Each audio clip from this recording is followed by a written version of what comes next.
Ibrahim Bolle Wise. آمن صالح شيخ وعلي. ياسر حسن حاش. ياسر حسن حاشي.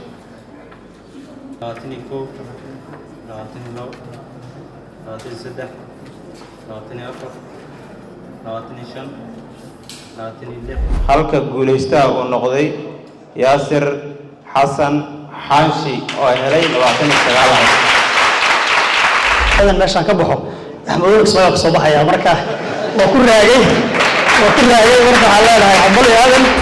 munaasabadan oo ahayd mid lagu dooranayay gudoomiyaha cusub ee dhalinyarada beesha Sacad Ibraahim ee beelweynta Mareexaan ee gobolka Banaadir ayaa maanta lagu qabtay magaalada Muqdisho. munaasabada doorashadan oo si heersare loo soo agaasimay ayaa waxa ka qayb galay odayaal dhaqan, waxgarad, dhalinyaro, haween iyo qaybaha kala duwan ee bulshada. doorashadan oo ay ku tartamayeen ilaa 2 xubnood oo dhalinyaro ah kuwaasi oo kala ah Yaasir Xasan Xaashi iyo Aadan Saalax Sheekh Xuseen ayaa mid kasta waxa uu hanqal taagay inuu ku guuleysto hogaaminta dhalinyarada beeshan, waxaana mid kasta uu goobta ku soo bandhigay qorshahiisa hogaamineed haddii uu guuleysto. haddii aad dooratiin oo codkiina siisiin saddex qodob inaan xoogga saaro. tan koowaad oo waxbarashada ah. waxbarashada waa asaaska nolosha. qofka hadduusan waxbarasho lahayn yani waa indho laayahay.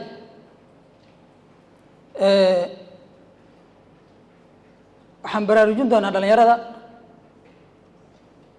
beesha meel walbay joogaan, ha ahaato baadiyaha iyo midka magaalada joogaba. waxqabadka maanta halkaan aan u joogo wuxuu ka kooban yahay 4 qodob oo keliya 5 haddaan kugu daro been baa idin sheegay, laakiin haddaad ila shaqaysaan waxaan gaarsiin karaa ilaa 15 ilaa 20 ilaa 100. laakiin 4 qodob haddaad codkiina siisaan igula shaqaysaan 4 qodob waxay ka kooban yihiin 4 qodob oo muhiim u ah nolosha bini'aadamka. qodobka koowaad waa mideynta iyo wadajirka dhalinyarada gobolka Banaadir beesha Ibraahim iyo guud ahaan dhalinyarada beesha Ibraahim ee ku nool daafaha caalamka. intaasi kadib waxaa toos loo guda galay doorashada. Yaasir Xasan Xaashi ayaana ku guuleystay doorashada kursiga dhalinyarada beesha Sacad Ibraahim ee beelweynta Mareexaan ee gobolka Banaadir isaga oo helay codad gaaraya 29 cod, halka Aadan Saalax Sheekh Xuseen oo ah musharaxii la tartamayay oo helay 21 cod. sida natiijada doorashada ay ku dhawaaqayaan guddiga doorashada. total dadkii codeeyay waa 53 sida waxaa halawday 3 cod. sida codadka loo kala helay Aadan Saalax Sheekh Xuseen wuxuu helay 21 cod, halka guuleystaha uu noqday Yaasir Xasan Xaashi oo helay 29 cod.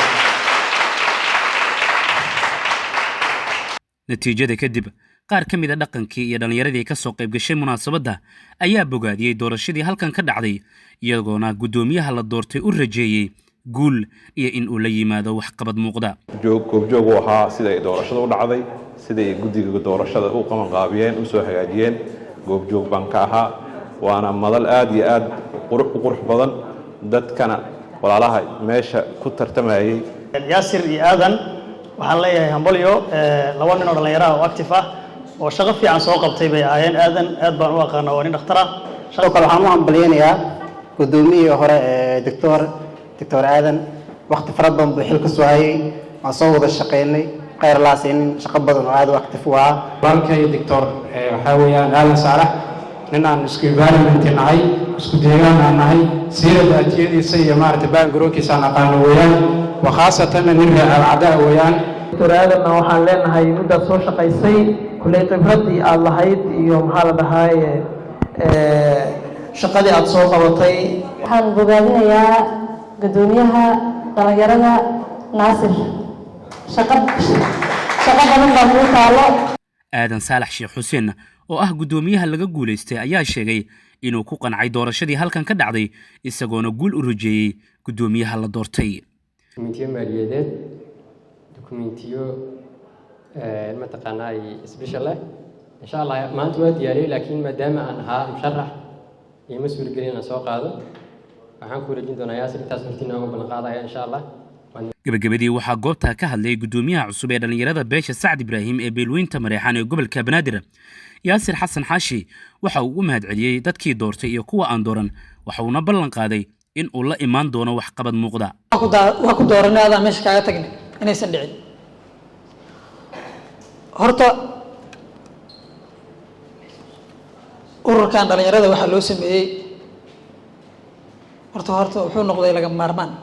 cid meeshan insurance ku jirta ma jirto. Ana Soomane Shabelle TV Muqdisho.